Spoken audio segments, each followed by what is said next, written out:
Hello guys, welcome back to my channel. Welcome to another new fresh blog নিয়ে চলে এসেছি আবার তোমাদের সামনে। আমি সুচরিতা, আমি খুব ভালো আছি। তোমরা কেমন আছো কমেন্ট বক্সে জলদি জলদি এসে জানাও। তো আজকে নিয়ে এসেছি যেদিন আমরা পুজো দিলাম ঠিক তার বিকেলের কিছু ভিডিও নিয়ে এসেছি, যেটা হলো তোমাদের ফুল মার্কেটটা একটু ঘুরিয়ে দেখাবো। তারাপীঠের যে মার্কেটটা আছে, তারপরে এটা ওটা। তো আমি এখানে বলেই নিচ্ছিলাম, জানি না ভয়েসটা কেন কোথা থেকে হাওয়া হয়ে গেল। বাড়ি এসে যখন চালাচ্ছি দেখছি যে ভয়েসটা নেই। তো যাই হোক, আমি এখানে রেডি হয়ে গেছিলাম আজকে বেরোবো বলে। তো দেখতেই পাচ্ছ, তো রেডি ফেডি হয়ে গিয়ে এবার আমি সোজা চলে যাব। এই ছিল আমার লুক। আর আমি একটুখানি নিজেকে দেখিয়ে নিলাম আয়নার সামনে, যে ফুল লুকটা দেখানোর পরে এবার বেরিয়ে যাবো। আর একটা জিনিস জানো তো, এটা আমি আগের ব্লগগুলোতেও বলেছি, আমি যখন কোথাও ঘুরতে যাই আমি না একা একা একটু ঘুরতে বেশি পছন্দ করি। তাই বেরিয়ে পড়লাম একটু মার্কেটের উদ্দেশ্যে, যে চলো যাই একটু দেখেই আসি আর একটু ঘুরেই আসি। তো তারাপীঠের চারপাশের মার্কেটটা তো বেশ সুন্দর, কিন্তু খুব হিউজ দামটা খুব হিউজ। কারণ আমি অন্য অন্য জায়গাতেও এই সেম জিনিসগুলো দর করেছি, সেখানে প্রায় 30-40 টাকার ডিফারেন্স, মানে এতটাই দাম। তো দেখতেই পাচ্ছ, আমরা ছিলাম তীর্থ লজে। তো তীর্থ লজটা একদমই ছিল মার্কেটের ভেতরে, একদম মানে প্রপার মার্কেটের মধ্যে। তো এখানে আমি সব মানে দাঁড়াতে দাঁড়াতে নয়, এখানে আমি নর্মালি হাঁটতে হাঁটতে তোমাদের সমস্ত মার্কেটটা আগে একবার ঘুরিয়ে দেখি, তারপরে যদি কিছু কেনার ইচ্ছা থাকে, যদিও ইচ্ছা নেই, কারণ এখানে ওই লকেট, তারপরে হাতের ব্রেসলেট, এটা ওটা ঠাকুরের জিনিসপত্রই সব থেকে বেশি। ওই জন্য ভাবলাম কি আর কিনবো, ওই জন্য ঘুরে ঘুরে দেখছিলাম। তবে হ্যাঁ, এখানে কিছু আচারের দোকান ছিল, যেখান থেকে টুকটাক আচার আমি কিনেছি। এটা আমি কিনেছি। আর গিফটের জন্য টুকটাক মায়ের ফটো টটো কেনা হয়েছিল। এই যা, তাছাড়া আমি টোটালটাই এরকম ঘুরে ঘুরে ঘুরে ঘুরে দেখাচ্ছিলাম। তো সবাই দেখতেই পাচ্ছ অসম্ভব ভিড়, কারণ এখন সিজন। কারণ গরমকালের থেকেও শীতকালে নাকি অসম্ভব ভিড় হয়, কেন কি যেহেতু শীতের সময় রোদটা অতটা গায়ে লাগে না, আর লাইনটাও বেশ ইয়ে হয়। তো শুনলাম যে শীতকালটাই হলো সিজন। তো দেখতেই পাচ্ছ এখানে মানে পরপর দোকান। তবে হ্যাঁ, এখানকার টেডি বিয়ারের দামগুলোও ভাই অনেক বেশি। কারণ আমি যখন এর আগের ব্লগে তোমরা দেখেছো, নৈহাটিতে আমরা ঠাকুর দেখতে গেছিলাম, ওখানেও টেডি বিয়ারের শপ ছিল। তো ওখানে যখন টেডি বিয়ারের শপগুলো ছিল, আমরা যখন গিয়ে যে জিনিসগুলোকে জিজ্ঞেস করছিলাম, ওগুলো 100 টাকা করে ছিল, মানে ছোটো ছোটো মিকি টাইপের, খুব সুন্দর। তো ওগুলো 100 টাকা করেছিল। এখানে 250 টাকা, 200 টাকা এরকম, মানে 250 টাকার নিচে কোনো জিনিস পাবেই না। 200 টাকার যেটা, সেটা তোমার পছন্দ হবে না, একটা লিকলিকে হনুমান টাইপের। তো যাই হোক, এত দাম, অসম্ভব দাম, এটা মানতেই হবে। এখানে মানে কোনো জিনিস ছোঁয়া যায় না। আর ব্যাগের তো ছেড়েই দাও, ব্যাগ তো তুমি ছুঁতেই পারবে না। মানে এইটুকুনি টুকুনি চুটকি পয়সা রাখার যে ব্যাগগুলো, সেইগুলোও তোমার 95, একটা বললো 95 টাকা দাম, আর একটা বললো মনে হয় 105 টাকা না কত, এরকম সামথিং। তো ছাড়ো, এখান থেকে আমার কিছুই কেনার মতন কিছুই ছিল না। তো শুধুই দেখতেই পাচ্ছ হুড় করে হেঁটেই যাচ্ছি, কারণ যেহেতু আমি একা ঘুরতে পছন্দ করি, আমি একা একাই। এখানে একটা টুইস্ট হয়েছে, এখানে আমি পুরো মানে যাচ্ছিলাম ঠিকঠাক, ঘোরাঘুরি করছিলাম, কিন্তু আমার মাঝখানে একটু ঠান্ডা ঠান্ডা লাগে। তো দেন আমি আবার বাড়িতে ব্যাক করি, বাড়িতে ব্যাক করে নিজের জ্যাকেট ফ্যাকেট পরি, পরে আবার বেরোই। বেরিয়ে তখন বাজে প্রায় 9:30। আমি মানে হঠাৎ মনে হলো যে যাই একটু শ্মশানে যাই। তো শ্মশানের দিকে যেতেই হঠাৎ শ্মশানের দিকে যাই, গিয়ে শ্মশানে যাওয়ার পর মনে হলো বাবাকে ফোন করি। দেন বাবাকে ফোন করার পর তারপর কিছু ওই দিকে, মানে ওই দিকটায় আমার কখনোই যাওয়া হয়নি, মানে যেখানে মায়ের মন্দির তার ওই পাশটা। তারপরে ওই পাশটায় চলে গেলাম, গিয়ে অনেকগুলো ঠাকুর টাকুর দেখলাম। তো চলো তোমাদের সাথে সেটাও আমি শেয়ার করব। তো অলরেডি মনে হয় আমি এখন বাড়ির দিকে, মানে বাড়ি বলতে ওই লজের দিকে যাচ্ছি। তো এই দেখো লজের দিকে চলে এসেছি, কারণ আমার একটু ঠান্ডা ঠান্ডা লাগছে বেশ অনেকটা। মানে এখন বাজে প্রায় 9টার দিক। তো ওই জন্য আমি ভাবলাম যে চলো আগে গিয়ে জ্যাকেটটা পরে নিই, বেশ ঠান্ডা লাগছে। আর ওই যে তীর্থ লজ, ওপরে লাল রঙের একটা, কি বলবো ওটাকে, লাইট দিয়ে লেখাই রয়েছে, ওই জায়গাটায় যাব টুকুস করে গিয়ে। হ্যাঁ, জ্যাকেট ফ্যাকেট পরে আবার বেরোবো, কারণ আমার পুরো ফুল মার্কেটটা ঘোরা হয়নি। আর আমি একটুখানি ঘুরতে চাই, মানে এই যে চলে আসলাম, এসে সোজা চলে যাব ওপরে। কারণ সত্যি বলতে আমার ঠান্ডা লেগেছে, বিশ্বাস করো, আমার ঠান্ডা লেগেছে। তো জ্যাকেট ফ্যাকেট পরে দেন আবার বেরোবো।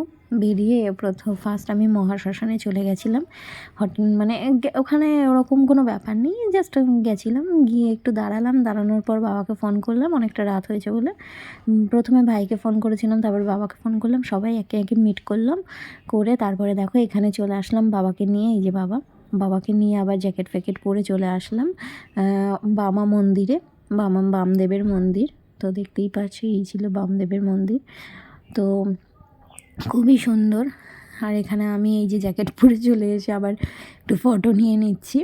তো এখানে পুরোহিত মশাই বললো আসো, আর বললাম না আমি আর যাবো। এটা হলো বামা নিকেতন। তারপর চলে গেলাম এখানে মা শারদা মন্দির। তো এখানে মা শারদা মন্দির, এটাও একটা মা শারদার মন্দির, খুব সুন্দর মন্দিরটা। আমি চারপাশটা ঘুরলাম। তারপরে এই সাইডটা হলো মানে মন্দিরের পেছন দিকটা, ঠিক আছে। এই সাইডটা আমি ঘুরতে কখনো আসিনি, আর এটা অনেকটা দূর বলে আমি একা সাহস পাইনি। আমার ওইটুকুনি মানে মন্দির চত্বর অবধি আমি এসেছিলাম ঘুরে ঘুরে। তারপর দেখলাম এখানে বামা খাবার আশ্রম। তো দেখে তারপরে এদিকে বেশ অনেকটা জায়গা, এই পাশটা যে এত জমজমাট সেটা আমি জানতাম না। তারপর চলে গেলাম এখানে দেখলাম যে একটা শ্যামা মায়ের মন্দির আছে, অভেদানন্দ তীর্থ বলে। তো সেখানে গেলাম, টুকটুক করে ভেতরটা ঢুকে গেলাম। তাই বললাম না আমি একটু যাই, গিয়ে ঘুরে আসি। তো তোমাদের সাথে এই পাশাপাশি আশেপাশে যেটুকুনি মানে মন্দির চত্বরে যেটুকুনি টুকটাক জিনিস আছে সেগুলোই শেয়ার করলাম, কারণ বেশি দূর যাওয়া হয়নি। আর আমি যেটুকুনি সময় একা ছিলাম, মার্কেট ছিলাম, সেইটুকুনি টাইমে শেয়ার করলাম। তারপরে যখন ঘোরাঘুরি করতে 10:30 বেজে যায়। 10:30 বেজে যাওয়ার পরই আমাদের যে তীর্থ লজ ছিল তারই উল্টো দিকে ছিল হোটেল মহাপ্রভু। চলো খেতে এসেছি, মার বাবা তো দেখে নিই কী খাবার অর্ডার করে দিয়েছি, সেটা তোমাদের সাথে শেয়ার করবো। তো এখানে খাবার নিয়ে চলে আসলো, তো এবার তোমরা শুনে নাও। তো চলে এসেছে দুটো ভেজ থালি, দুটো এগ থালি, একটা মটন আর একটা অমলেট থালি।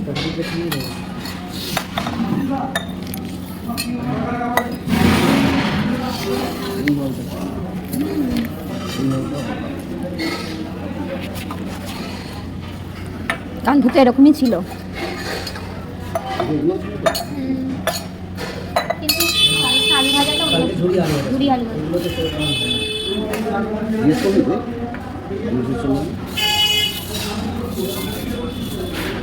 এই পেঁয়াজ দেবো তীর্থ।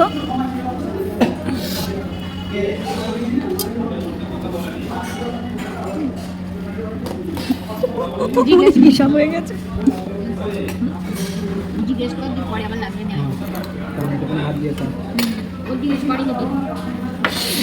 বাবাকে জিজ্ঞেস করতে বলে গেল, যদি বাবা না ইয়ে করে আমি কি বলবো? না বাবা কষ্ট না।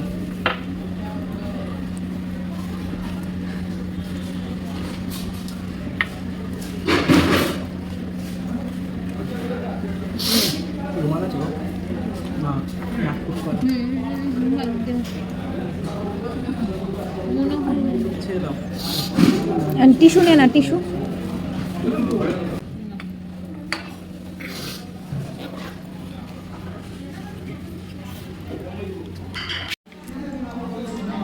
সেই জন্য খাইছে।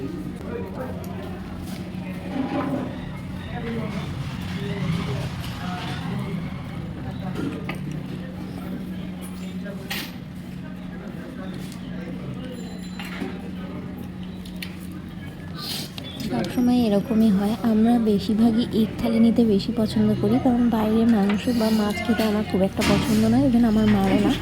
তো আমরা এখানে নিয়েছিলাম এগ থালি, আর আমি আর ভাই নিয়েছিলাম এগ থালি। মা বললো যে আমি এগ থালিটা নেবো না, আমি যেরকম নর্মাল এগ থালি সেরকমই নেবো, কিন্তু ভাই আমাকে কি অমলেট করে দিতে পারবে, কারণ মা অমলেটটাই পছন্দ করে। তো মার জন্য চলে এসেছিলো অমলেট, আর বাবার জন্য বাবা বললো আমি মাটন খাবো, তো বাবার জন্য মাটন নিয়েছিল। তোমরা তো সকলেই জানো যে আমি ভিডিও সবার শেষে আমি ফটোস অ্যাড করি, আর এই ছিল আমার সেই দিনকার লুক আর ফটো।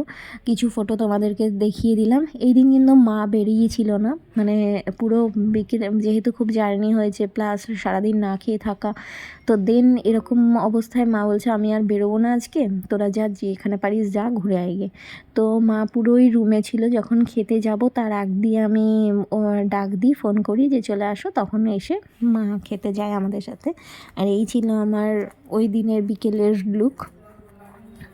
তো জানি না কেমন লেগেছে ফুল ভিডিওটা তোমাদের। ফুল তারাপীঠ মার্কেটটা, মানে তারাপীঠে যেখান থেকে এন্ট্রি থেকে ফুল মানে মন্দিরের পেছনের চত্বরটাও আমি তোমাদেরকে ঘুরিয়ে দেখিয়েছি। যদি ভালো লেগে থাকে লাইক কমেন্ট শেয়ার অবশ্যই করবে। এখানে কিন্তু আমি প্রচুর রিলস বানিয়েছি, এগুলো কিন্তু চলে আসবে সমস্তটাই ইনস্টাগ্রামে, সুচি স্লিটার আর বংশচরিতা ইনস্টা এবং ইউটিউবে। চলো আজকের মতন টাটা, নেক্সট ব্লগ নিয়ে আবার আসছি।